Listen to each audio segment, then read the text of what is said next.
ভেবে চিন্তা করেন যে আমাদের কাছ থেকে কত মানুষ অসুস্থ আছে, আছে না? আমাদের আত্মীয় স্বজন, আমাদের পিতা, আমাদের মাতা, আমাদের ভাই, আমাদের প্রতিবেশী, কত মানুষ অসুস্থ আছে।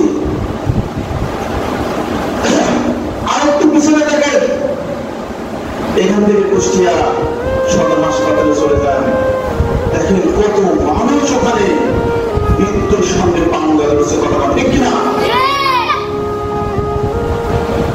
মৃত্যুর সঙ্গে পাঙ্গা ধরেছে, কখন মৃত্যু হবে, কত মানুষের মৃত্যু হচ্ছে, আবার কত মানুষ সেখান থেকে সুস্থ হয়ে বাসায় ফেরত আসছে। কথা ঠিক কিনা?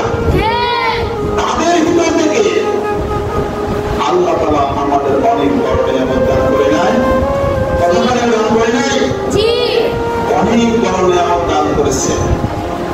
আমি গত জুমাতে বলেছিলাম যে আল্লাহ সম্পদ দান করলে আমাদেরকে যে ভালোবাসেন এমনটি নয়, সম্পদ দিলেই যে ভালোবাসেন এমন নয়, আবার সম্পদ না দিলেই যে আল্লাহ আমাদেরকে ভালোবাসেন না এমনটি সেটাও নয়।